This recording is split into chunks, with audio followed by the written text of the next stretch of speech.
నేను ఎంతవరకు ఎంతమందికి తెలుసో నాకు తెలియదండి. ఆ ఫోటో ఒకసారి తీసుకురారా.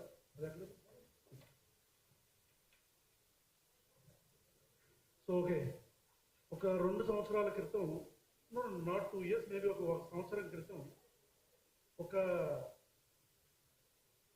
పోస్ట్ నా భార్యని ట్రాల్ చేస్తూ అంటే నా భార్య వయసుని మార్పు చేసి, అదే బాడీని మార్పు చేసి, నా 6 years డాటర్ని, ఆ పాపని కూడా మార్పు చేసి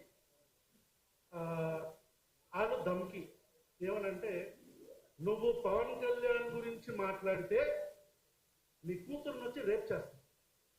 ఇది వాళ్ళు ఇచ్చిన ధమ్కి.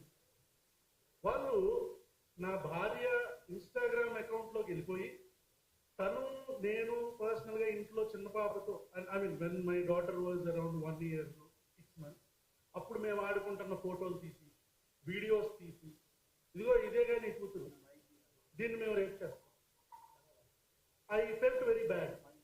అంటే ప్రభుత్వంలో మేము 2019 నుంచి 24 దాకా జగన్ గారిని విమర్శించాం. 24 నుంచి ప్రభుత్వం వచ్చేదాకా కూడా మళ్ళీ కూటమి ప్రభుత్వాన్ని కానీ ఇక్కడున్న కాంగ్రెస్ ప్రభుత్వాన్ని కూడా విమర్శిస్తాం. అది ప్రశ్నించడం మన హక్కు. అలా ప్రశ్నించినందుకు గాను ఇందాక ఎవరో పెద్ద ఆయన చెప్పారు, ఈ ట్రోల్ మూటాలు ఎవరో ఇండివిజువల్ పర్సనాలిటీస్ కాదు, they are under some political party, any political party. ఇప్పుడు బీజేపీ, కాంగ్రెస్ అవ్వచ్చు, జనసేన అవ్వచ్చు, టీడీపీ అవ్వచ్చు, వైసీపీ అవ్వచ్చు, no one is an exception. ఇక్కడ కూర్చున్న నా ఫ్రెండ్ తనని వైఎస్ఆర్ కాంగ్రెస్ పార్టీ టైంలో తనని ట్రాల్ చేస్తుంటే దీప్తిని మేమే వెళ్ళాం cyber crime police department. So ఎవరెవరికైతే మేము వైఎస్ఆర్ కాంగ్రెస్ పార్టీ అంటున్నారో వాళ్ళకి ఇదే ఎగ్జాంపుల్. నెంబర్ 2, అప్పుడు ఐ ఫెల్ట్ వెరీ బ్యాడ్. ఏంటి నా కూతురు 7 years తనని రేప్ చేస్తారంటున్నారు, అసలు వీళ్ళ మైండ్ సెట్ ఎట్లా ఉంది అని ఒక 10 members ఒక చిన్న యాక్షన్ టీమ్ ఫామ్ చేసి, ఇది ఎవడు ఎక్కడ ఉంటాడు మొత్తం అంతా తీసుకొని మొత్తం ఒక 3 పట్టుకొని తీసుకొచ్చాం. ప్రజాస్వామ్య పద్ధతిలో వాళ్ళకి నా పద్ధతిలో సమాధానం చెప్పాం. అదే ఏదో చేస్తానన్నావుగా చెయ్యన్నాం. అక్కడికి వచ్చిన తర్వాత ఒకడు 18 years, అంటే అప్పుడే మేజర్ అయ్యాడు, ఒకడేమో 20 years, చిన్నపిల్లలు. So I understood they are being used by political parties either, or they are being brainwashed, వాళ్ళు పెద్దోళ్ళు అయితే. సో అప్పుడు అనిపించింది, ఓకే నాకు జరిగిన దానికి ఇలా చేసాం, మరి మిగతా అమ్మాయిలు. నెంబర్ 2, అదేదో ఆ ఫోటో ఇక్కడ ఉంది. This is a troll from Janasena cadre. చూసారా? అంటే చూడండి, నన్ను చక్కగా నా ఫేస్ కి మంచి గోల్డ్ గిల్డ్ వేసి చక్కగా అందంగా తయారు చేశారు, అంటే మంచిగా శారీ అన్ని కట్టి. అదే సో ఇది చూసిన తర్వాత నాకు నాకు అర్థమైంది ఏంటంటే, మన సొసైటీలో ఆడవాళ్ళని చూసే పద్ధతి ఇది. This is how women are being scene.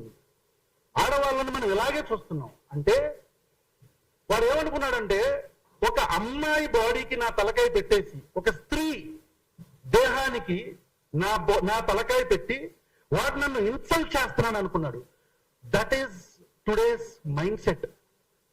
ఈరోజు ఒక అమ్మాయిని కానీ, ఒక అమ్మాయి యొక్క విలువల్ని కానీ, ఒక అమ్మాయి యొక్క క్యారెక్టర్ని కానీ మనం ఇలా చూస్తున్నాం. But I want to tell, ఆ ట్రాల్ చేస్తున్న వాళ్ళకి నేను చెప్దాం అనుకుంటున్నాను, you did not insult me boss. మీరు నన్ను ఎక్కడ ఇన్సల్ట్ చేయలే. యూ మేడ్ మీ రియలైజ్, ఒక అమ్మాయి బయటకు వెళితే ఎన్ని టన్నుల ధైర్యం ఆ అమ్మాయికి కావాల్సి వస్తుందో అనేది నాకు అర్థమైంది.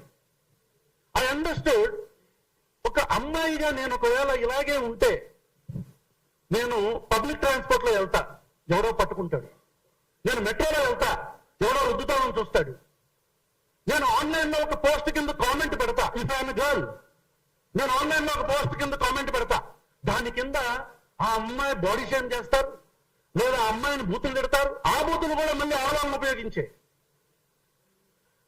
ఈ పితృస్వామ్య భావజాలంతో నిండిపోయిన మన భారతదేశంలో భారతీయ భారతీయ జనతా పార్టీ అని నేను నిర్మమాటంగా చెప్తా. ఎనీ పొలిటికల్ పార్టీ అంటే కాంగ్రెస్ వస్తే కాంగ్రెస్ కూడా, ఇంకో పార్టీ వస్తే ఇంకో పార్టీ కూడా, any party, no party is an exception. Every one of us, మనలో ఉన్న ప్రతి ఒక్క మగాడు ఇలాగే చూస్తున్నాడు 99% అమ్మాయిని.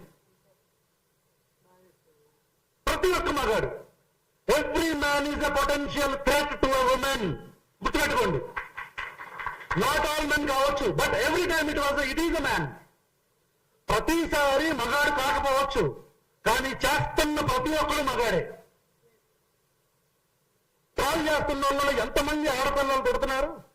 తీయండి అకౌంట్స్. సో హియర్ టైం అయిపోయింది అనుకుంటా. సో ఫైనలీ నా రిక్వెస్ట్ ఏంటంటే, from all these people who have formed a committee or whatever, ma'am మనం ఒక యాక్షన్ కమిటీ లాగా ఒకటి ఫామ్ అవ్వాలి ఖచ్చితంగా. ఎందుకంటే ప్రతిసారి ఐ థింక్ తులసికి జరిగింది, ఇప్పుడు శ్రీనిధికి జరిగింది, అండ్ వన్ మోర్, ఈ అమ్మాయి అస్మా అనుకుంటా ఐ గెస్. ఆ అమ్మాయి ఏదో నన్ను హక్ చేసుకున్నట్టు ఒక ఫోటో అందరూ కలిసి ఒక గ్రూప్ లో పెట్టారు. ఓకే, హక్ చేసుకుంది. అస్మా ఈజ్ మై మదర్ అనుకోండి, అస్మా నా తల్లి అనుకోండి, అస్మా నా చెల్లి అనుకోండి. This is how we look at women and that is how you look at women. ఒక స్త్రీ అంటే నేను అలా చూస్తాను, మీరు అలా చూస్తారు. So whatever ma'am, thank you so much for calling me here. Srinidhi ఆ రోజు తులసికి చెప్పింది, నీకు కూడా చెప్తున్నా తల్లి, we are all with you, don't worry. కానీ ఒక మంచి నేనే ఆర్గనైజ్ చేయటమా లేకపోతే ఏంటనేది చూస్తాను. వనజ గారితో కావచ్చు, రాకేష్ వాళ్ళందరితో మాట్లాడతాను, మా రఘుతో మేమందరం మాట్లాడతాం. ఒక్కొక్కడిని ఏరటానికి ఖచ్చితంగా ఒక ప్లాన్ ఆఫ్ యాక్షన్ తో వస్తాం. ఎంతమంది ఉంటారు? 100 మంది ఉంటారు, 200 మంది ఉంటారు. ఏరతాం, ఖచ్చితంగా ఏరతాం. నేను కెమెరాల పరంగా చెప్తున్నా, ఒక్కొక్కడిని ఏరతాం. నేనే బాధ్యత తీసుకుంటా. ఆడపిల్లల మీద పెట్టిన ప్రతి ఒక్క పోస్ట్ కి, కామెంట్ కి, శ్రీనిధి మీద పెట్టిన మీకు ఏంట్రా అసలు మీ బుర్రలకి ఎలా ఉందిరా, మీ ఆలోచనలు ఏంట్రా అంటే, నాకేమో చీర కడతారు అంటే చీర కట్టుకునే ఆడదంటే మీకు చులకన. మేము గాజులు వేసుకుంటాడు, గాజులు వేసుకునే ఆడవాళ్ళంటే మీకు చులకన. అది ఇన్సల్ట్ కింద చూస్తారు.